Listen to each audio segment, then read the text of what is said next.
Hello beautiful humans and welcome back to my channel. Today we're going to be talking about how to deeply love yourself. Self-love is a term spoken about quite a bit without truly delving into what it really means to love yourself and how to get there. And the truth is, self-love is an ongoing journey throughout our whole life, and some days are easier than others. So these techniques, which I'll list to you in this video, need to be an ongoing practice. And I would love to tell you that this can just be an overnight transformation, but like any great thing in life, you're probably going to need to spend a bit of time on it and put a bit of work into it. The good news is that the tips that I'll be sharing with you in this video will help speed up and ease the process. In case you're new here, I'm Monica, a certified dating and relationship coach, author and lover of all things love. Here we talk about feminine energy, self-love, dating and relationships. So if you enjoyed this video, click like and subscribe to my channel so that you don't miss any of my weekly videos. Okay, so first and foremost, if you're on my channel, then you're probably either in a partnership or looking for a relationship. And either way, you're likely to be here in some way to learn how to receive deeper love from another person. And here's the thing.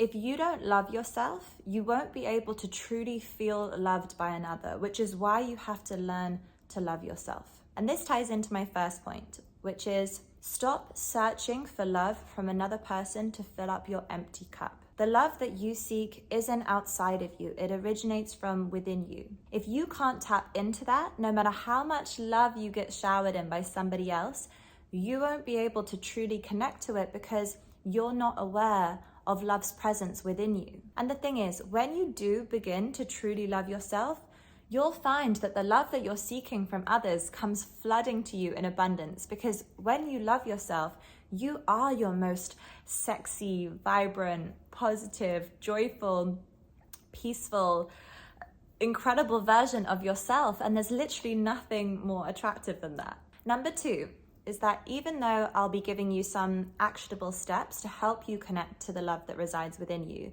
self-love is not about doing, it's about being. Self-love is something which shines out from your own heart chakra, and it's not demonstrated to others or felt by you through what you do for yourself, but the doing can help you get to the feeling. Number three is stop believing the lies. We're living in a world where us women are being sold the lie that we're only lovable if we conform to misogynistic, disempowering, and superficial ideals of what success and beauty are.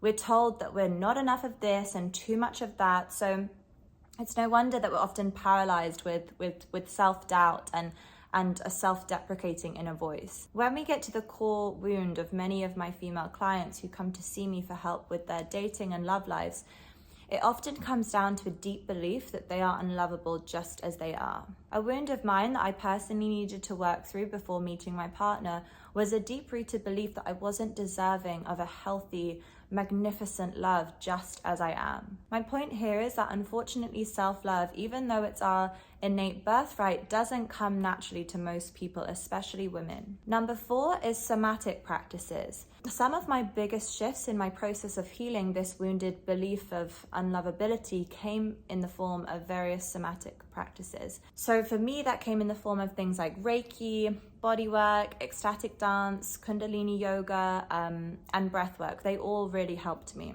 Also, taking care of my body through physical exercise like running allowed me to connect to self-love, because I felt so connected to the magnificence of my body when I started to push myself to do more cardiac exercise. So that's just what worked for me, but I invite you to explore what works best for you. Number five is to love your body. Your body is your vessel, which your soul chose to hold it in this lifetime. That in itself should be enough of a reason to purely love your body that you've been gifted with. Traveling for me is what gave me deep love for my body, or at least started that journey for me.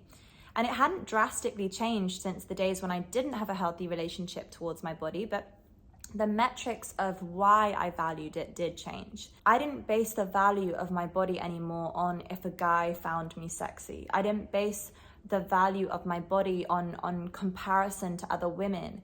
And I stopped basing the value of my body on what other people thought about it, good or bad. When I was journaling on this, when I was traveling, I connected deeply to how much I love my body because of the incredible memories and health that it's gifted me with. My body took me on a 2-hour hike up a volcano, 2-day hike up a volcano in Guatemala.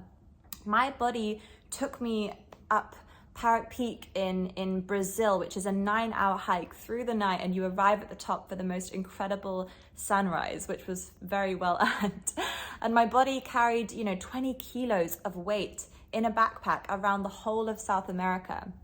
My body allowed me to dance on beaches until sunrise, and to swim in the ocean topless, and to do yoga every morning, and to wander around all these different corners of the world. And there's so much that we take for granted, which happens thanks to our body, and we just need to give it more gratitude and more reverence for that. It doesn't ask for gratitude or words of love, but it really deserves it. In order to love your body more, you need to get in touch with it more. Find, sensual practices that you'll enjoy that connect you deeply to the beauty of your own body. That could come in the form of feminine dance classes, exercise, solo tantra, a solo photo shoot, whatever brings you more deeply into the vibration of love for this magnificent vessel that you've been gifted with. If you find yourself having a hard time with loving your body, I recommend also doing a detox of any social media accounts that showcase something which doesn't feel obtainable for you. Like if you want to follow accounts where, women's bodies are being showcased, just make sure that the way that they look is obtainable for you in some way. In the sense that it's obtainable enough for you to use it as inspiration rather than a catalyst of jealousy or self-hatred. Curate your social media following in a way that empowers you when you look at your feed rather than diminishes your feeling of self-worth. Number 6 is radical self-acceptance. The most important and also simultaneously the hardest part of self-love is radical self-acceptance. And by this I mean not just the shiny parts of yourself, but the shadow parts of yourself too. The parts of yourself that you would rather die than have anyone witness in you. The parts of yourself that you've grown to believe are unlovable about you. They all need and deserve to be seen and to be heard and to be loved. In order to help heal this, I recommend going through this 6-stage process. So number 1 is to get in touch with that unlovable part of yourself. So identify it, name it, acknowledge it, and get as specific as you can. One of the hardest parts of this process is often simply facing it directly without attempting to suppress or minimize it as we normally would do. Number 2, separate the behavior or the attribute with who you are. You need to remind yourself that you are more than just this one aspect of yourself. Number 3, explore the origin of where the belief of that unlovability that you've associated with this part of yourself came from, and the weighted feeling behind it as well. Often our sense of unworthiness stems from our childhood traumas or critical voices from the past. So when we uncover the root cause, it can help us see that these beliefs aren't based on objective truths. Number 4 is sit with the discomfort and allow the negative emotions to just be. Breathe through it. And number 5 is challenge your negative self-talk. Have self-compassion and stand up for yourself against those deprecating thoughts telling you that you're not enough as you are. Number 6 is ask yourself, where does the beauty lie in this? What is the positive reason behind it? Can growth come from this? You don't need to necessarily change it. It will be released in your own time, but for now you just need to accept it and love it anyway. Self-acceptance is also about giving love to the former versions of you, the women that came before you from your past. So sometimes when you step into your goddess embodiment, you might feel a bit of resentment towards the versions of yourself that came before the empowered woman that you are now. You need to forgive those women and shower them with love. You were doing the best that you could with the information and circumstances that you had at the time. And those women, the previous versions of yourself, are what made you the woman that you are today. So give reverence to those women. I'm actually going to link a self-forgiveness meditation at the end of this video for you to do some work on yourself in this way. So back to the steps for self-love. Number 7 is connecting to my purpose. So whenever I felt connected to a purpose in life, I've always had a greater sense of self-worth and therefore also self-love. And especially when I felt that my purpose was for something greater than me. Your purpose doesn't need to be some grand gesture to the world, but being of service to others, whether that's within your own family or those close to you, or a charitable cause, or even like a huge international company. The love that you give out to the world through your acts of service will reward you deeply with self-love. Number 8 is therapy and inner child work. I personally have done a lot of therapy and inner child work in my time, and learning as well about rewiring my sabotaging, limiting beliefs that I held about myself. I actually have an inner child meditation video, which I'll link in the show notes, that will help guide you with this, which I do that practice quite a bit. So yeah, hopefully that will help you. Number 9 is loving self-talk. So be kind in the way that you speak to and about yourself. Don't engage in critical self-talk. This might not feel easy at first because we're so used to doing that, but you need to begin to become more aware of the way that you speak to and about yourself. So catch yourself and switch the narrative if the dialogue becomes self-deprecating. If you grew up in an environment where sarcasm and self-deprecation was incorporated into humor, which is very prevalent with us Brits, you might not even recognize how often you're casting these destructive spells on yourself, which is what it is when you speak these horrible words to yourself, and your beliefs around your own lovability through these like throwaway remarks or jokes. So you have to become really aware of it all. And a powerful self-awareness technique that I would recommend actually for this is to keep a journal noting down when critical voices come up, as a process of self-discovery. So then you can meditate on those voices and journal on whose voice from your past that truly came from. But do that when you're in like a safe space to do so, when you can really process it.